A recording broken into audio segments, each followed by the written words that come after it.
Onestament, kont naħseb illi il-Marsa li kienu armata ħafna f'kategorija B, kellhom fej pereżempju f'tal-medalji għal mod tal-kelma ħanaqqaġġi x'affarijiet f'daqqa ikollhom prestazzjoni aħjar. Imma kif ngħidlek, waqt it-taħriġ huwa ħaġa u fit-tiġrija huwa oħra. Ġifieri inti fit-taħriġ qed tagħmel kollox waħdek m'għandekx il-pressure tat-tiġrija. Waqt mhux qed ngħid li bidgħu bil-pressure daw kollha qaddifa renommat illum, qaddifa tal-Marsa kien qegħdin fil-kategorija B. Kollha huma qaddifa li xi darba jew oħra qatfu fil-kategorija A.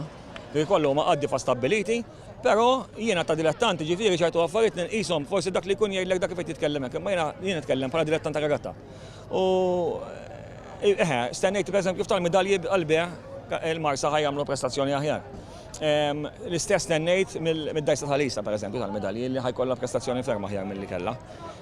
Però dak kif qedna, ġifieri llum pereżempju kategorija A il-Dajsa ta' Berba tal-Belt daħlet it-tieni post. Waqt it-taħriġ deret illi għandha ċertu saħħa biex tmur fit-tieni post, biex tieħu t-tieni post.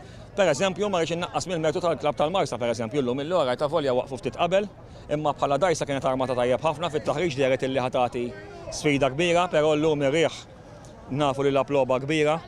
Polsa seba kienet ibsa ħafna, ġifieri allura bli qed ngħid jiena qed ngħid illi kieku ma kienx l-ambjent tal-lum kien ikollna riżultati differenti jew inkella tiġri iktar close.